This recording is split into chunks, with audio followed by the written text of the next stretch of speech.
first image of Monday Night Live with Rick Barker. And Rick, another night, another show, season 2. This is episode 6, Monday Night Live. Chris Preston, tonight we've got a wonderful guest. Our new head baseball coach, Tewayne Willis, joins us. But first, before we get to Coach Willis and talk some baseball, Morgan County baseball, we want to talk to you a little bit, talk about the Lady Cougars and the Cougars, Sure. and also give us an update on your lame arm here, man. Well, I go to the doctor tomorrow. Hopefully the cast will come off and I can sling this sling. Get rid of it. Get rid of it. I'm about tired of it. One thing we can't ever say about Rick Barker is that he doesn't give 110% of effort, because I said the last time you just had surgery and then you were, literally calling a Morgan County game the next night. So maybe I'll get a participation award or something. What do you think? A participation award. Yeah. Well, I tell you what, as we begin here, we want to first thank our sponsors that make this possible. I want to talk about Mi Acapulco Restaurant, Perfecto, Patricia, you guys all amazing for letting us host everybody here for the second year. And I'm wearing since we're talking baseball tonight, I've got my Appalachian Wireless hat on. I got to give shouts out to Darlene Howell, Appalachian Wireless, also UK St. Clair, because when we talk baseball, we've got a really cool brand new scoreboard that's going to make its debut this year. They were a big part of making that happen. Is that already up? I've not been by the field. It's not up yet, but Right. it's actually being in progress. We're looking about 3 weeks away from getting that erected at the field. Awesome. So that's something that not only this year's team, but future baseball teams can be very excited about. Maybe we can have your show over there in front of the scoreboard or something. We can do that. What's cool about a remote is we can do this anywhere. Yeah. We can just pick up and go. But I really want to thank Mi Acapulco Restaurant. If you get a chance, come on out here. I tell you what, this is the best place in the world to eat. Great atmosphere. We were joking around about an hour ago, and I even told Perfecto this. This would be a great place to have live music. It right? would. Can you imagine? Yeah. All right, Perfecto's got a guitar up here, and I think he plays it a little bit. All right. And how awesome would that be if we can get some live music? I think we need to coerce him into making some Friday night. Him and Dr. Fugit. Dr. Fugit can be here. I tell you what. Can you imagine the ratings and how many people would come down here and enjoy the Mexican restaurant with live music? Of course, I agree. Do you think you could sing? No. Well, all right. How about we do this? How about you sing our first advertisement? All right, yeah. And thank our sponsors. Well, you will lose Vicky Oldfield as a sponsor if I sing her ad. Need help buying or selling a home? Be sure to call Vicky Pelfrey Oldfield, a lifelong resident of Eastern Kentucky. She knows the market and is always available to take your calls or texts. She takes pride in making sure her clients are given the perspective and attention needed to help them with one of their life's most important decisions. And that's true, Chris. Buying a home is a big decision. It's a big decision. I want somebody got my back when I'm buying a home. That's right. Yeah. No. And Vicky Pelfrey Oldfield is the person to call. 606-477-0836. And you can also look her up on Facebook or call her. And consultations are always free. Always. Our next sponsor, Bank of the Mountains. As the area's only family-owned bank, Bank of the Mountains is proud to be your local bank for more than 50 years. We reinvest local dollars to help the communities we serve grow stronger. Our commitment to putting you and the communities we serve first. Stop in offices today or visit online at botm.bank. Member FDIC, an equal opportunity lender, and the business hours are, I always say, great bankers hours. That's right. You know those hours are what they are. But special thanks to Bank of the Mountains. What do you got? At Commercial Bank, we're more than just bankers. We're your friends and neighbors, serving West Liberty for over 100 years. We're committed to helping you reach your financial goals. Commercial Bank, where friendliness prevails. Member FDIC, equal housing lender. Okay, we're all equal housing lenders, right? Right, exactly. All right, we've got the one and only Dr. David Fugit, West Liberty Veterinarian Clinic. I've got something to add to this advertisement first, but let me get that out of the way. West Liberty Veterinarian Clinic has been serving the hills of East Kentucky since 1963. We are pleased to accept small animal walk-in appointments or call anytime to schedule small animal surgeries or appointments for large animals. We look forward to serving our community by helping your furry family members. 606-743-3776. Also visit on the web, westlibertyvetclinic.com. Let me tell you what Dr. Fugit did on Saturday. All right, we're snowed in, right? Right. David Fugit calls me up, says, I'm going to be at your house in 8 minutes. I'm like, that's great. He just, you know why? Because he wants to hug. He just wants to give us a hug. Man. The man comes to the house. Not only do I get a hug, we get a hug. Christy gets a hug. But we get a 20-piece chicken nugget from McDonald's. Can't beat that. And the reason why we got that is he said it come over him. Right. That if I get you a 20-piece nugget from McDonald's, that Kentucky would play better against Mississippi State. Guess what happened? Hey, they won. They 95-90, we get all kinds of threes. So that means that Dr. Fugit has to deliver 20-piece nuggets to my house before every game. I agree with that. You think so? Yeah, and if you don't show up, they lose. You know who to blame. If they play bad and I don't get nuggets, we've got some problems. So we at least might need to start this tradition. Yeah. Also, UK St. Clair is proud to be expanding access to health care in northeastern Kentucky. With new services like endocrinology, plastic and reconstructive surgery, and orthopedic spine care, UK St. Clair is putting the community's health and well-being first. Advanced medicine, trusted care with UK St. Clair. Kathy Thomas, just phenomenal person. Got to work with her. Darlene Howe with Appalachia Wireless, helping make that scoreboard happen. So thank you very much, and thank you to our sponsors. Without them, a lot of things that happen in Morgan County, especially in sports, don't exist. You know that because you're on the radio. Definitely. This business people, they get everybody knocking on their door. And if they can't give a lot, they'll give something. You know what I'm saying? They will. If it wasn't for the sponsors, there would be no sports radio covering these high school games. You know, Rick, one thing I want to run by you want to ask you is what's your schedule this week? We've had some snow cancellations, but tell us what's coming up. You're the voice of the Cougars. Listen to you on Cool Hits Radio. Tell us your schedule, where to find you. I will be doing the girls' West Carter game here in Veterans Memorial Gymnasium, and that has been supposed to happen tonight, canceled. It will be tomorrow night at 7:30. And as of now, they're working on the schedule, shuffling some things. As of now, that's the only thing official. But the boys go to back to Fairview, and that's tomorrow night too. Yeah, tomorrow night too. Yeah, the All-A Classic. Yeah, and they're playing Raceland. That should be a good game. Should be a great game. Stream that game, man. Yeah, You can. I did the Menifee County game, so I'll try to stream that also tomorrow night from Fairview High School.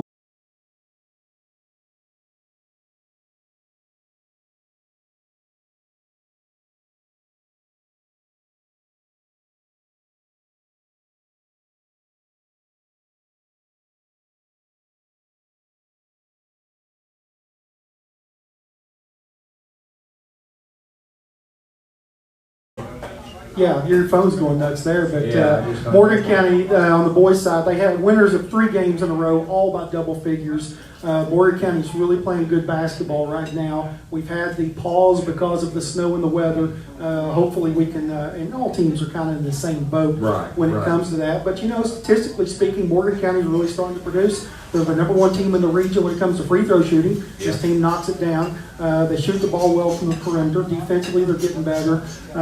They've got 6 players. I did research the other day. 6 players, which is the only team in the region to make at least 10 or more three-pointers on the roster to have that many players. So it's a team that can be hard to guard, and they're now finding themselves of who and their identity of what's it going to be going forward. They still got growth. It's still a long season, but they're playing pretty good basketball right now. You know what surprised me at them statistics was the threes with Asher Gamble, I think, with 35, and Parker Trustee with 36. I know they had a bunch. Yeah. I didn't know it was that many. Yeah, and Parker with 36, Asher 34, 35, and then you've got Eli Bradley, which is actually his percentage is 47.5%. Yeah. That's kind of flirting with an all-time record, which was Brandon Evans at 50.8% back in 2003. But there's a lot of different kids that can shoot the basketball from long range, and so they kind of take what they give them. Some games the kids open, and sometimes somebody else can pick up the slack. It's a team that's capable of having 6 different leading scorers on it. And so it's a team that's been fun to watch as far as their growth is concerned. They've grown a lot because they really don't have a lot of experience playing together.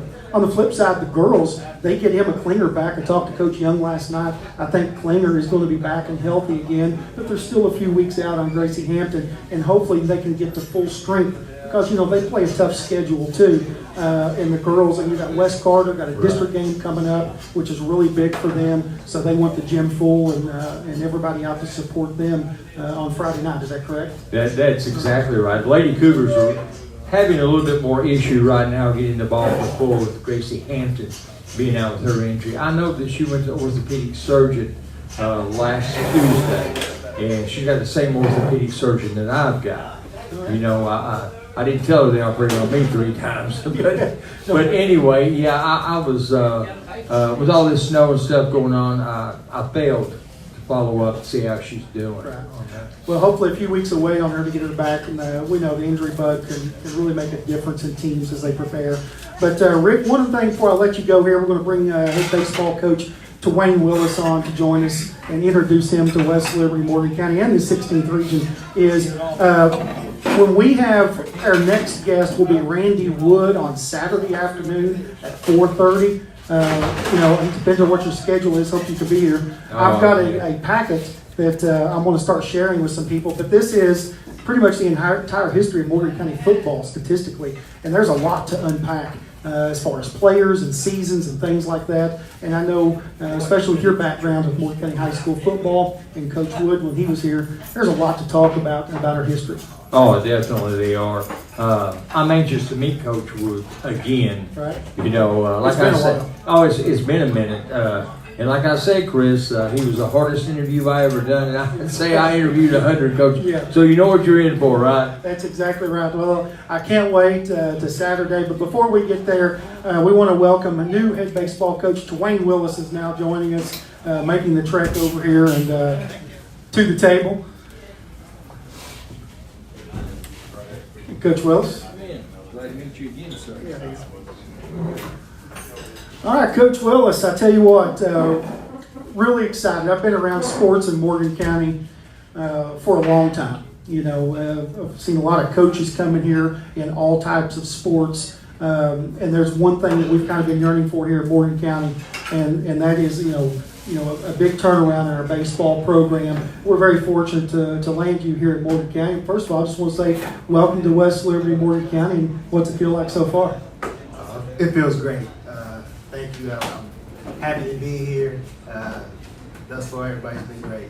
A lot of the support in the community has just been great. I couldn't ask for better.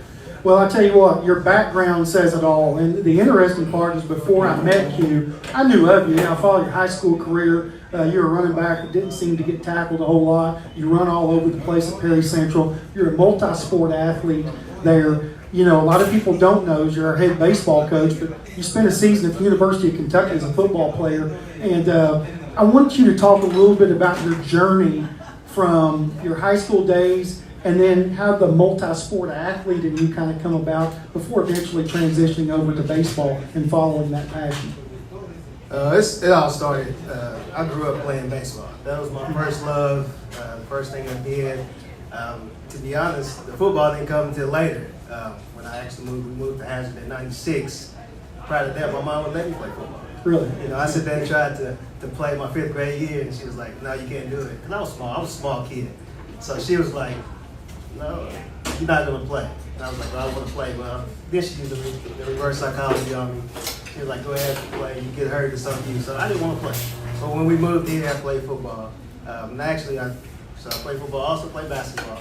Started playing basketball in the 3rd grade, but I always loved baseball. And when I went to, in high school, I had the opportunity to play football. And like I said, 3-sport athlete in high school. Was getting looked at all 3 sports, but at the end I was more conditioned, whatever you want to say, in football. Ready to go in football, more polished there. I was always a raw baseball player, just an athlete playing baseball, wild, didn't know what was going on. So I took a chance and went and played football. I had a scholarship offered to West Georgia.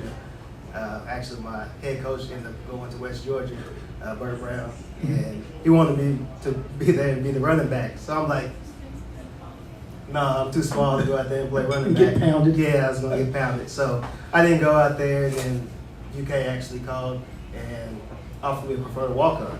So that's where my journey went for football. And then, but when I got there, I realized I was like, there's some big guys out here. You know, I'm a 5'9" corner. You know, Sound like Charles Barkley when you say that. Yeah. There's big guys out here. So I was like, my size is not going to let me compete at this level. And then I wasn't really playing a whole lot. I was playing, a little bit. I led it as a true freshman, as a walk-on. But at the same time, I was like, no, this is not for me. I'm going to go play baseball. And then I did, and the rest of history. I went to a junior college in Tennessee, Rome State Community College, played 2 seasons, and then I ended up going to Lincoln Memorial University, where I finished my career. And after that, I played well enough to give myself an opportunity to play some professional baseball. Yeah, you was drafted by the Chicago Cubs in the 28th round, I think 2008. Yes. Is that correct? So you're a major league draft pick, and there's not a lot of people, especially in this room. We've got a couple of baseball players, but to say, man, this is a professional baseball player that came through and got drafted by a great organization. What was it like? I think did you go to the Arizona League? Was that right? Yes. What was that like? Yeah. So the farm system for the Cubs is out in Arizona, Mesa, Arizona. It was great. It was hot. Yeah. It was very hot out there. It's 10 and 11 o'clock and it's still 95 degrees. It's a different type of heat out there, but no humidity. So it was pretty good. But every person, as they go to the next level, they'll sit there and question their ability. Am I fit to play with these guys? And I was overall, but at the same time, those guys are professional athletes. Everybody's good out there. I was going to ask you, what's the difference of being just a good high school player, a college player, but then getting to play professionally? What's the biggest difference? Kind of like the aha moment where it's like, man, this is just a different level. Is it size, strength, speed, or all together? What is it? It's a combination of all of it. You got to have certain tools to get you there. So you hear people say the 5-tool player, like Mike Trout, for example. He's a 5-tool player. He can throw, he can hit, he can run, play defense, and hit for contact. He has all of it. You might have some kids out there he's a 3-tool player. Right. So myself, I was probably more of a 3-tool player, but my biggest attraction was my speed. I hit for contact. I didn't hit for power. I'm an old school player. One of those guys get on the base and cause havoc. Right. But at that time, the league was changing. And how much did metrics play? You talk about now in baseball, we talk baseball metrics all the time. Speed, velocity, launch angles, this, that. But it was your speed. And, I came out and asked you, I said, Coach Willis, what did you run the 60 in? And you were like, what, 6, what? Yeah, my fastest time was 6:35. I mean, that's blazing. Yeah. That's the difference right there. But I ran that one time. Like I probably set more high 6'4". I just got a good day at the right time. Right. So it was actually in front of the I think it was the Cubs, not the Cubs, but I can't remember who it was that was scouting that day. I know it was at Walter State though. I think it was probably in front of the Braves organization that was there scouting us. So I think that's who it was. But good time. Man, that's it. In baseball, as we'll start talking as we go through the show about different aspects of the game. We're going to talk about Morgan County, our team coming up, but also a little bit about the past, the history, and this and that, and what we're looking to turn around here. I wanted to share a story though, which a lot of people don't know, but I think it's kind of funny, it's kind of cool, and it's kind of how you got here. And the funny part of it is I want to talk about Jaden. Last year, Morgan County, we were playing Perry Central first weekend of the season, and as I look, is Ryan Legg still here? Ryan actually missed that game because he was home, he was sick or hurt or something. He couldn't be there. But because I seen him back there, I wanted to give him a shout out. And we were playing Perry Central, and they had this lanky first baseman, about 6'3", hair coming out, whatever, and he made a great play over on first base. And I said, man, that was a heck of a play. He robbed us of a double, I think, and we started talking. And I didn't know his name, but he was just cool to talk to. He has a first base coach. I'm kind of talking to everybody, right? Kind of chatting up, and sometimes kids don't talk to you at all, but Jaden will talk to you, Sure and so going on to from that was, we kind of built a relationship. I'm the opposing team, he's the opposing player, and you guys play us here at Morgan County last year, and he's at first base again, and we talked more, and it got to the point where I joke around with him, and I say, man, you should just transfer to Morgan County, man. I said, we've become buds over here. And he's like, yeah, my dad's the coach. And I started thinking, I'm putting 2 and 2 together. I'm like, oh. And then I said something like, well, maybe he needs to transfer too. Just like that. And then kind of the rest was history. And now that you're here and Jaden is transferred here, that's a story that I'll always remember, was being able to make that rapport with an opposing player and jokingly say, hey, man, you look good in blue and gold. And now he's a senior here at Morgan County High School. Yeah. Like you said, Jaden will talk with anybody. He's out there. He's a kid that likes to go out there and just communicate with everybody. Last year was his first year actually getting an opportunity to play. He was one of those late bloomers, and for his time out there, he was still young. He's still a young kid right now. He's just 17. He won't turn 18 until the school's over with. So he's one that's a late bloomer, and for what he was asked to do and step up, he did well for his first season, getting an opportunity to play. And then, like you said, I remember the time we came over here and played you guys. You told me after the game that you liked the way our team was coached. We thought we was coached well. That's one thing that, as a coach, I like to sit there with my guys to look the part.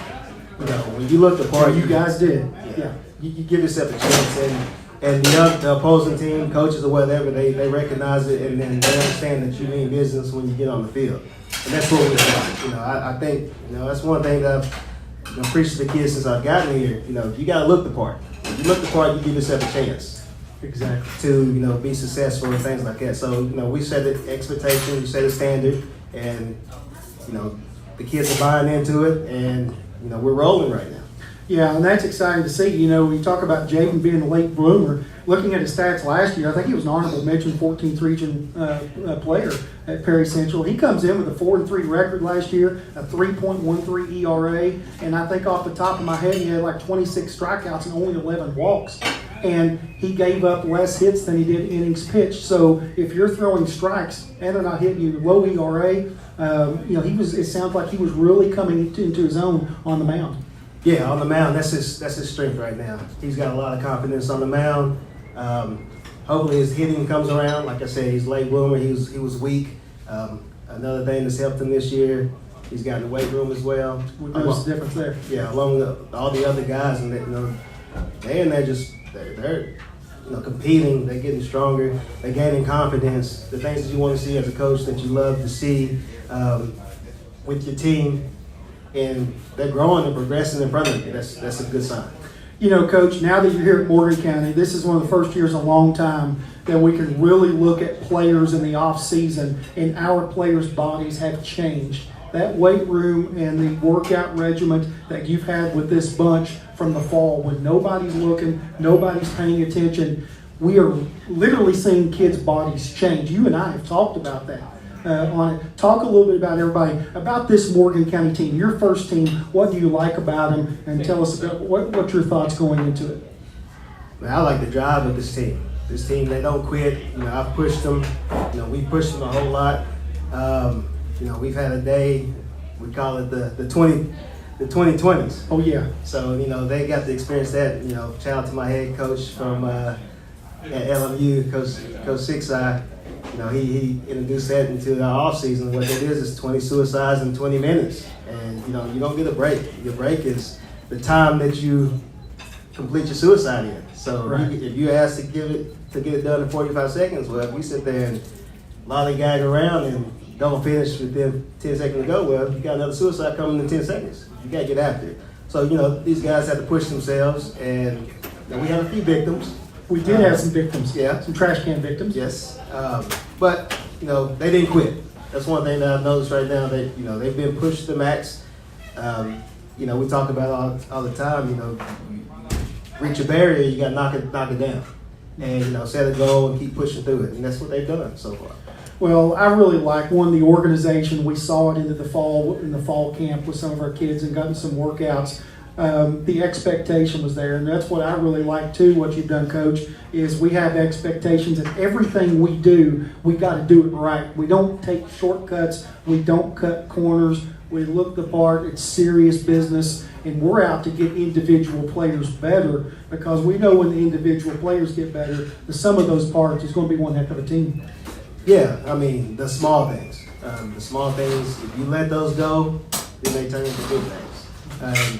You know, you get the small things right, and you're intentional with what you're doing, and you keep working until you don't practice it, you can't get it wrong. You practice it, you can get it right. So that's what you want to do, and we just keep pushing. You know, they know what's going on. There's, it's baseball. Everybody basically does the same thing. Different philosophies here and there, but the biggest thing that a lot of teams do is they use the small ball. Well, you're not going to always make the play, but I can prepare you to be in a position where you need to be. Right. And you got to put them in those stressful situations and be able to defend that, and also the first and third situation. Those are two big parts of baseball that some teams may neglect, and you can tell when you're facing another opponent. Oh yeah, that's definite. And if you're not prepared on those situations, you can tell. As a high school coach, you can kind of tell what teams are prepared and what teams don't. And a lot of times, you just keep picking on teams. If they're not going to defend something right, you're going to pick on it until they do. I mean, it's easy for everybody wants to just stay out there, and everybody loves the long ball right now, and hitting for power and things like that. But this is high school. The bats have changed. They don't have the pop like they used to. So sometimes you have to manufacture runs, and you have to be willing to do that. And you just got to keep working. Everybody wants to go play in college, Right. And I like to push my players, to give that college feel to see what it's going to be like, because it's a job when you go out there and play in college. And some of the players will realize they don't want that, and I like to let them know ahead of time so they don't waste their time or waste anybody else's time when it comes to deciding if you want to go and play in college. So I do like to do that to my kids, but at the same time I want them to actually become better men and have a little work ethic and do those things, and I think it helps you in life. Yeah, Coach, looking into our season, Morgan County has not had a winning season or a district championship since 2013. That's only 12 years that Morgan County has kind of been in that rut. Is that one of your goals? What's some of the goals that you got in year one here at Morgan County, knowing that that hurdle that we're trying to overcome? Well, I think the nucleus of our team is really good. I think, you said having had a winning season, I don't think that's too big of a goal to accomplish. I think we can do that. We have to believe. We have to keep pushing.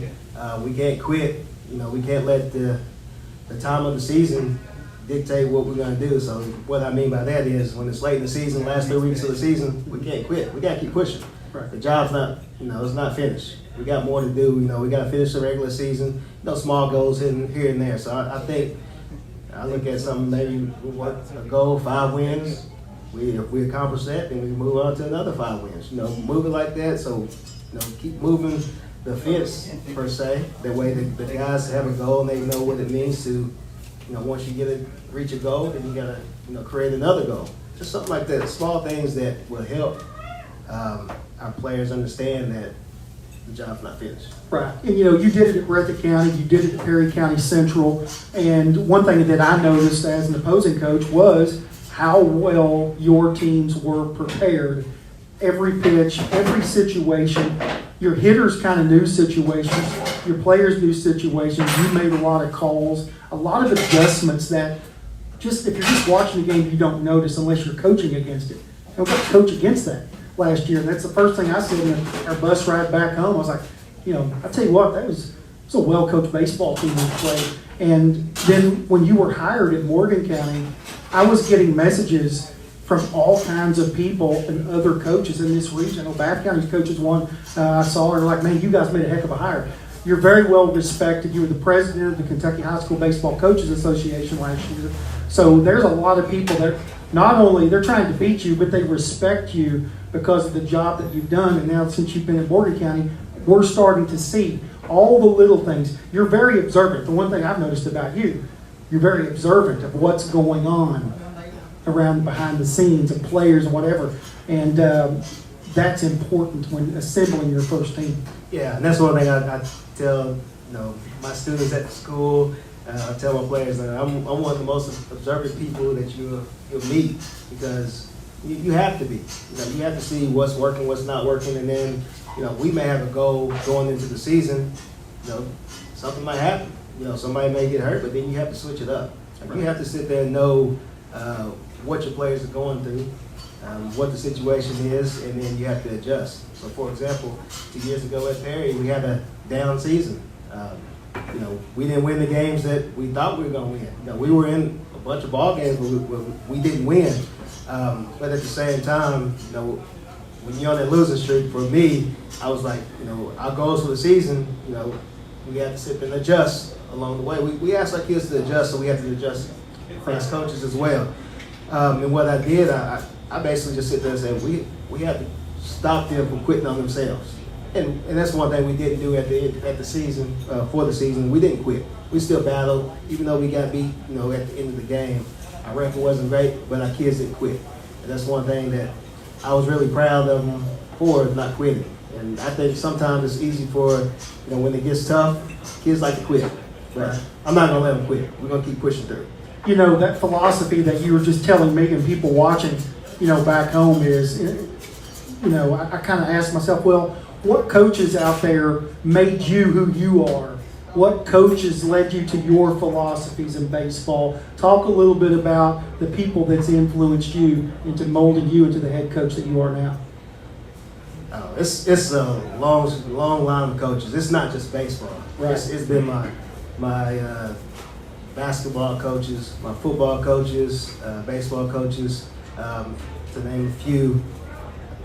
Coach Dixon, my high school coach at Perry, was a good influence. Coach Six at my college coach, and basketball Coach Holland. I played with Coach Holland. Big Al. Big Al, yeah, great coach. And then my middle school coaches in football. Keith Bray. When we moved there, when I first started playing, we moved to Hazard, and he took me in and molded me into the player I needed to be, or he knew I could be. And then, my high school coach, I played with Coach Searcy, and then also Bert Brown.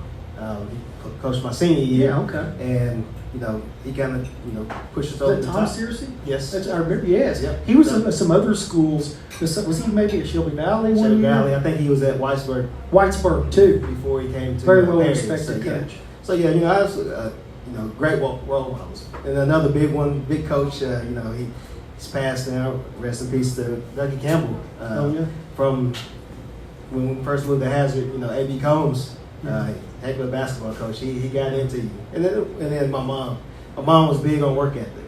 Yes. She didn't let us down with anything. So she, her expectation was high, and I kind of expect the same thing from my players. It wasn't easy for me, so I'm not going to. Hey, I'm going to tell you right now, how important are the mothers of everybody. Behind every successful man is a great mother, and I've got to meet your mom, Renisha, and I'm telling you what, I could have talked to your mom for 5 hours nonstop.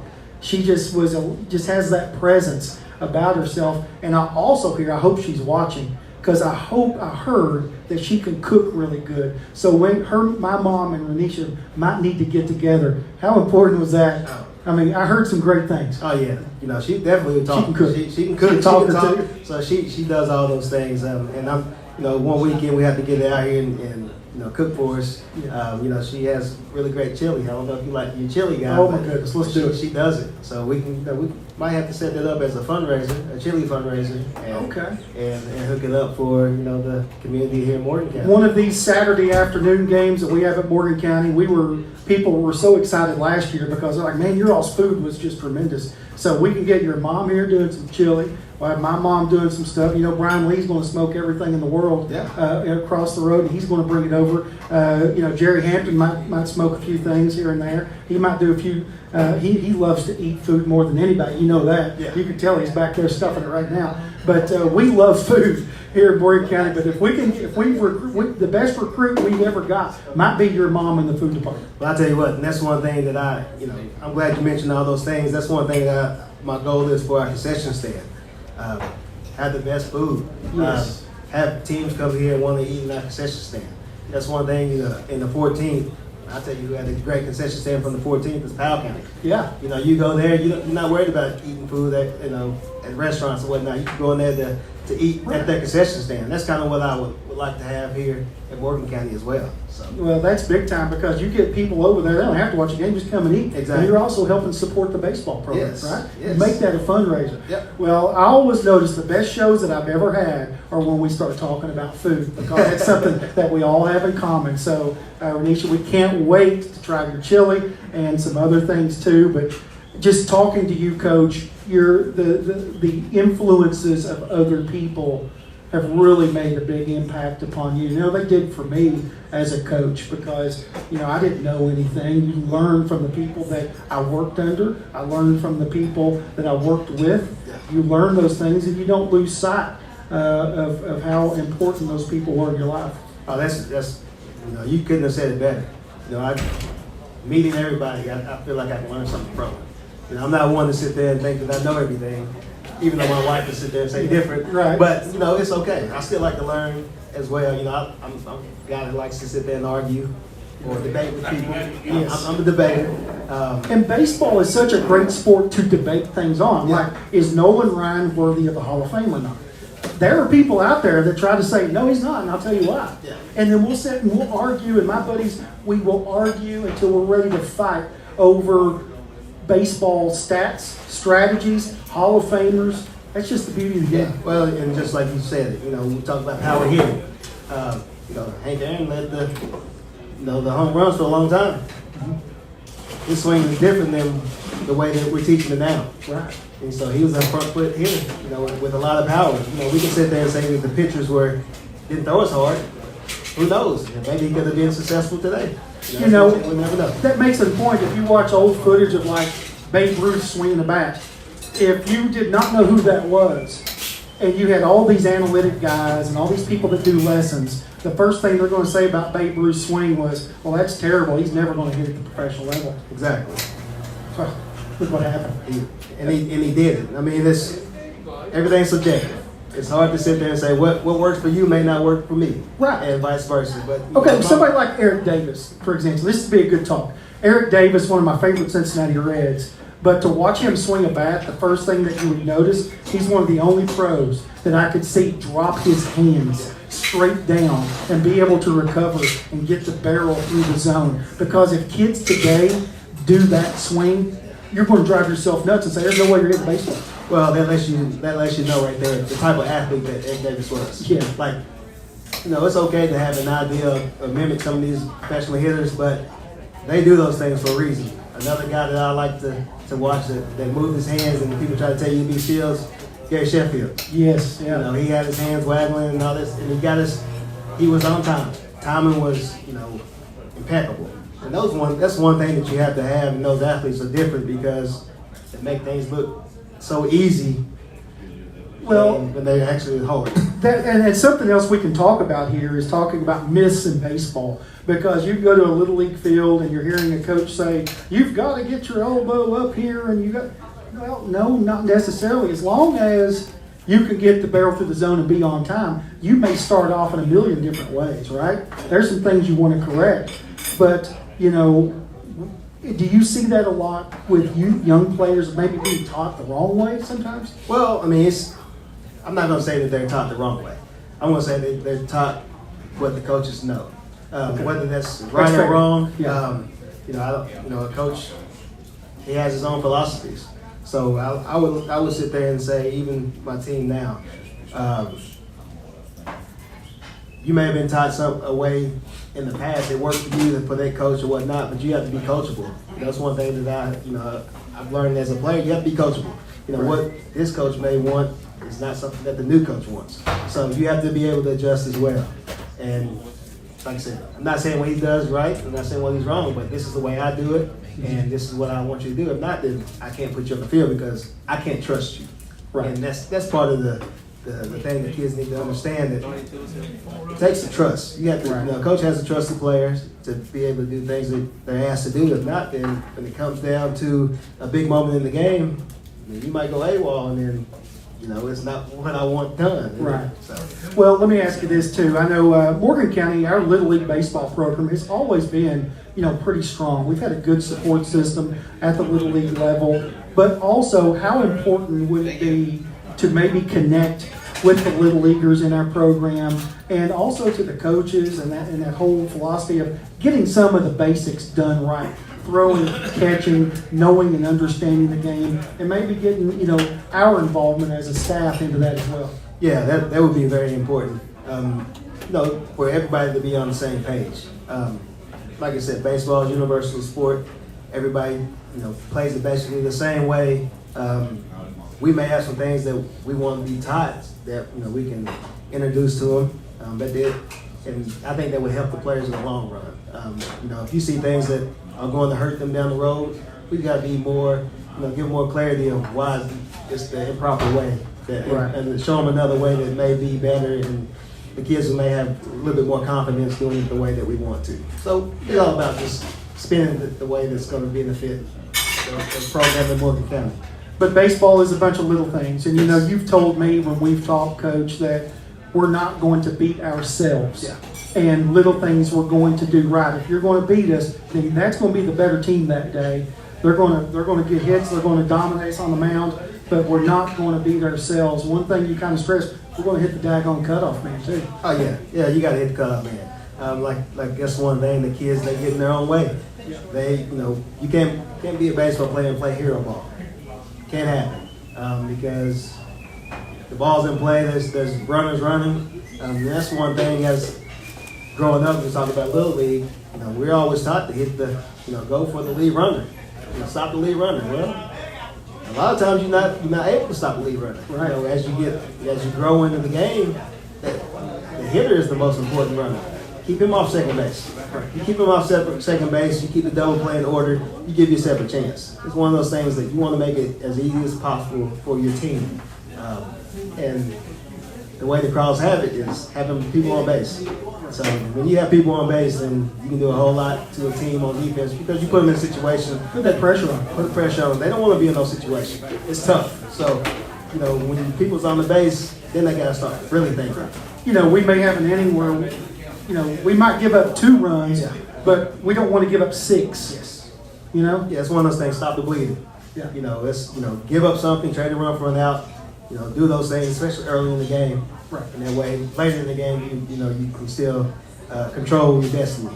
Right. Well, the one thing I noticed, we got played a little fall ball, and you were watching from the stands and just kind of letting the kids out there. But in their workouts, in just a short amount of time, we were defending teams that would bunt against us, and they couldn't do it. And that's like our kids knew what to do, and we were executing defensively. If a kid wanted to lay a bunt down, well, he's out. Yeah. And he didn't. That was early on with really a skeleton of a crew of players. But those kids knew from just rotational purposes and situations, our kids knew what to do.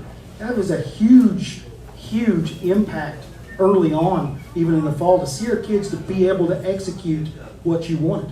Yeah, like you said, that first inning, it was wild. It was a circus. But then after I got to explain to them what we were looking for in those situations, because it went back to trying to get that lead runner. Right. But when you got a runner at third and they put a squeeze down, 9 times out of 10 you're not going to get that runner scoring at home. So why are we trying to get that guy out? Trying to make They don't have that base. They don't have a score, and then we get the runner at first. That way you kill everything. All the momentum's gone. You control what's going on. Then we got to force play first. And you clean the bases Clean up. the bases off. I mean, that's just smart baseball. It's times right there that teams gonna do that. They want you to throw the ball around because if you go for the guy at home, Well, then I got another base runner that you have to worry about. And that guy's at second. Yes. Now you got no or 2 outs and a runner on second, a run scored, and the number 3 or 4 hitter up, and then a walk, and then things happen. And momentum in baseball, we know momentum is key. It is. And that's one thing, like you said, we're going to be prepared. We're not going to beat ourselves. If you have the play, make the play. If you don't, eat it. That's one of the biggest keys, and I think that's the difference in the higher level baseball. You don't see much of a circus because they stop the league. Right. They stop it. They understand, okay, I can't do more than what I can. Even though I've got this type of skill, Right. they don't get in their own way. And that's one thing we have to do as high school players. We can't get in our own way. Because that beats, like I said before, you said it, we're not going to beat ourselves. Right. It's so important. High school baseball practice will get underway February the 10th this year, a couple of days early than usual. But between that time period, sometime in mid-February, it's the official practice. A lot of teams with kids doing workouts, throwing programs on their own. They're going places to hit or throw or whatever. But, talk about our schedule a little bit.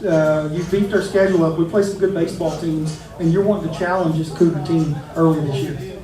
Yeah, that's all about, challenge. You want to be pushed to your limits for the most part. So, scheduling wise, you got some, typically you put teams on there that you have an idea that you may have a chance to beat. Then you got some challenging teams on there, and then you got 50-50 games that if you don't show up, you can get beat that day. And I like those games the most because it's actually, puts you in a position that one mistake that we're talking about, if you beat, you can beat yourself in those games. Pitcher can come out there and dominate you. You can't have it. The bats ain't playing. I mean, on fire like they may be. All those things is just, you actually have to coach in those games, on 50-50 games, and a bad decision can get you beat.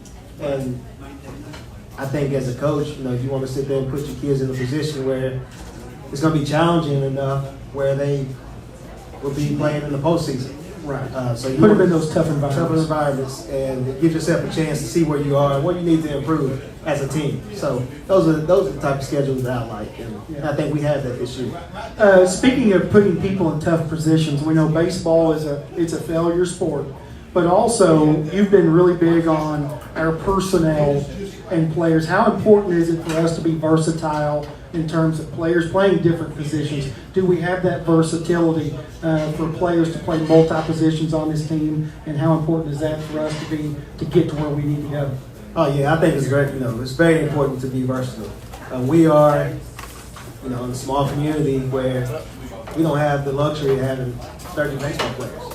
Well, we got a bunch of two-way players, which means, we got a pitcher and a position player. So when a guy is pitching, one of our better pitchers, well, then we have to sit there and adjust our defense.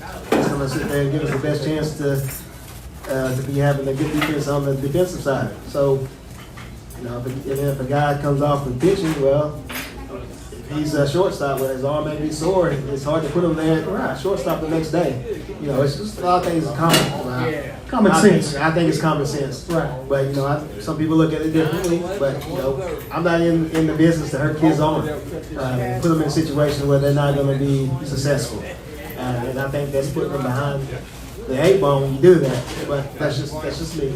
And, too, I think this Morgan County team coming in, I think we do have some depth, especially on the mound. We've got some kids that's going to be able to throw the baseball as a starting pitcher, relief pitcher, and then, of course, bringing Jayden over, too, with his experience on the mound, type of season that he had last year to really shore up things. So you can never have too many arms in high school baseball. No, you can never have too many arms, and you can never have multiple guys that can play multiple positions. Right. You may be used to playing shortstop, but if I look at a shortstop, I think he's more likely to probably the best athlete on the field, so he can possibly play anywhere on the field if asked to play. So those are the things that I look at, and I think it helps because who knows who we're gonna call on to be that guy. Right. But we're gonna have to figure out the best situation to put every guy in so they can be successful and where they can have some confidence in themselves. So. Well, that's going to be key. We know that lineups change, especially in baseball. It depends on who's pitching and situation. A lot of times people don't understand. to the rules, or maybe you have I don't know if you've ever done this much. Let's talk about the one rule where you can be the first baseman, also the designated hitter, and where are times that may be an advantage to us in a game, and how would you ever use that rule, and have you used it before? Yeah, I've used that rule before, and a lot of that is if you got a guy that can really defend, not the best hitter, and you got a guy on the bench who is a better hitter than the defender, then he is a defender, then you can use that to your advantage. But at the same time, you're really playing 10 guys. Right. Even though he's playing half of the time, he's playing and he's still contributing to the team. And for the big picture, it's all about team success. So whatever we can do for the team to be successful is what we plan to do. Right.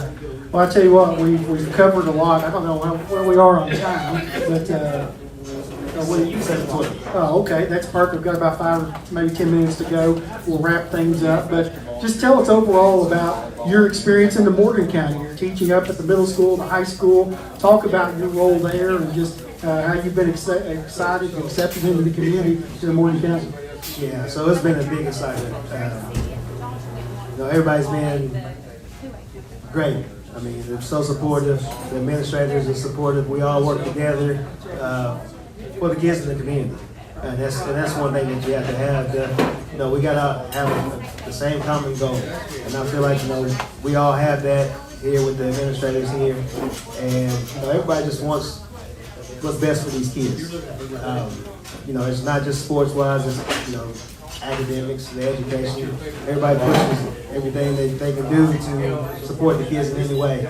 A lot of the families here has been without power.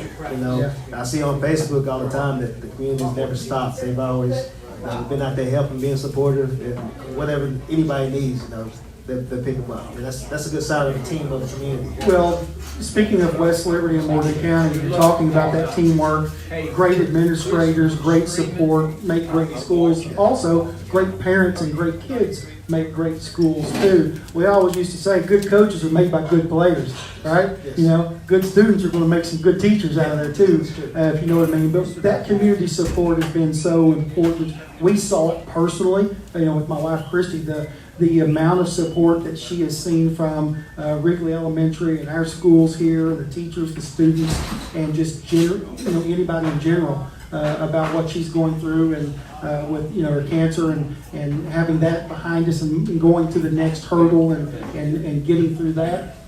People will show up in West Liberty and Morgan County, and people in this community have always shown up for others. Even if you didn't talk to somebody for a long time, or maybe didn't like them very well, daggone it, they're going to be there for you to help you in times of need, and that's something that I've always been impressed with West Liberty and Morgan County. It doesn't matter if you're in Blair's Mills, or you're in Candle City, you're in Ezell, Crockett, Wrigley. They come together, and especially in times of need, people's been helping, driveways and taking tractors and shoveling driveways for people and doing things when people's not had any power. And you're seeing everyday people do this. It's just too many to count. And that's the mark. If you've got that in the community, that you're going to have good support. Yes. And like you said, that's the support right there is, can't do anything but thank them. I mean, it's a blessing to be at a place like that. So that's awesome. Yeah, and you're going to see that too. This community really gets behind the team, especially in all sports. They start winning, man. People start showing up. Everybody wants to be a winner. Yeah. Like, man, where are you at? We're 0-10. But I think some of the greatest moments in Morgan County sports history always revolved around the crowds that would come and watch, whether it be when we were at the state tournament or the state football playoffs in 2004 when we beat Mercer County for the school's only playoff win, to see the community travel great distances, and to see, even in baseball, I think the 16th region is the most underrated atmosphere in sports and high school sports is our regional baseball tournaments. And hopefully we'll get to experience that. I've been to some 16th region championship games where you're talking 1,500 people, and it's a raucous crowd. And they've got the milk jugs with the rocks going, and you're seeing high quality talent and great teams. There's great teams and great coaches and great players, into this 16th region, and you're going to bring a lot of excitement to that. Hopefully, take our baseball program to a place it's not been in a long time. Yeah, I'm excited for to see all the support for the baseball team, and you're talking about the atmosphere and tournaments that the 16th region has. The second week of the season, we started the All-A tournament. I'm excited for that. We actually was lucky enough to get a bye. So good job on the draw. Yeah, it worked out perfect. But yeah, I'm excited to see that atmosphere. I think the tournament's held at Raceland, and they have great facilities as well. So I'm excited to see the different facilities and communities of the 16th region. This is the first time, to be honest, I think, well, besides you guys, I don't know if I've played many other teams in the 16th region. Listen, I'm a big advocate of the 16th region programs. I mean, Rowan County, Raceland, Greenup County, the list goes on, Ashland, Boyd County. So this is a very deep region in terms of talent. There's some great baseball coaches. I know my Coach Mills at Raceland does a heck of a job with that program. Their facilities, we love going up there anytime we get a chance. And, I kind of wish we had a few. Coach Logan at Greenup County does a great job, the program there. And, Coach Butler, my buddy at Mason County, even though they're in the 10th region, he sent me a message and said, hey, is y'all schedule filled? Like, I think we've overscheduled at this point, but I'll talk to Tewayne tonight. So if Jason's watching, you want to seek out, you want to go play those programs because it's a competitive region, but daggone, these are very well coached teams in the 16th. Yeah, that's one of those things that you want to play the tough competition of the region so you can see where you are as a team. I'll take that back. I played Round and Boyd County as well in the last regions that I was at, but not being in their facilities. But being good, and like you said, you want to sit there and play those tough teams in the region, so you can see where your team is at. I like to do it early in the season, right? So you can sit there and figure out what you need, and we're in a tough district. East Carter just won the region last year, so that's going to be it's a challenge. It is a challenge. Both Carter counties. West Carter turns a lot. This year, East Carter did graduate a lot, but you saw the growth of that East Carter team that won the region. Very similar to Morgan County of the last year or two, because it was their sophomore years of that group of East Carter kids that were seniors last year that we actually almost upset in the first round of the district. Went in extra innings with them, with a very young team that only won 4 games. And they're like, man, you're the best 4-win team I've ever seen. But Coach Perry's last year. But it just shows you that on any given night in baseball, about anybody can beat anybody, because as Coach Logan once said at Greenup County, he says, I've got one bullet. If you've got a bullet, you got a chance to beat somebody on that night. Well, that's true. Everybody, I had a lot of my friends, family, or whatever ask me why do I like baseball best. And I played, basketball and football as well. Me, baseball, I love the uncertainty of what's going to happen. Just like you sit there and said, anybody can win. And it's one of those things that in baseball, you're not going to get bailed out by a clock. Right. The other guy, you got to give him his chance. So you can't dictate what's going on there, and I really enjoy that uncertainty of what's going to happen, because you still got to throw the pitch. You got to get 3 outs to close it out. So it's not like basketball or football where you're up on a running clock and you're up 30 points and you put your subs in. Because as a baseball coach, I'm always like, guys, I want to win this game one time, not two. Yes. Because there's maybe 2 outs and we're up 9 runs. You can still get beat. Yeah, I've been in the game like that. It's not a great feeling. Trust me. I was up at the game. We was up 12-3. Bottom of the 7th, and got beat the game. Yeah. It was not a great feeling. I was upset. So we try to win baseball games the first time around, right? Yes. Not the second. Yes. But, well, Coach, I tell you what, we'll wrap things up. It's been an absolute pleasure. I feel like we could talk for hours about baseball, from the metrics of the game to whoever the best players are, and we can debate, and we'll still do that maybe on some bus rides, That's long awesome. bus rides. We'll have that debate on the bus. Yeah, I'm looking forward to those. Yeah. Well, I tell you what, for Rick Barker, who's joining me, I appreciate Rick. Our new head baseball coach, Tewayne Willis. We're very fortunate to have him in West Liberty. So for all those people watching back home, Rick Barker, Coach Willis, thank you for coming on. I appreciate everything you've done so far. Yeah, thank you for having me. Well, I Appreciate it. We'll have many more nights like this tonight. Also, thanks to my sponsors for making this possible. Until next time, we'll see everybody on Saturday at 4:30 here at Acapulco Restaurant on Saturday. We'll have former head football coach Randy Wood coming back to West Liberty. Talk about those years that he was here. We're going to have a lot of laughs. We might even make fun of. He used to host his own radio show too, from Dairy Cheer over here, and we had some crazy nights. It was a whole lot of fun, but a lot to talk about with Coach Wood. A lot of fun, Coach. Welcome to West Liberty, Morgan County. Thank you. All right, till next time. So long, everybody.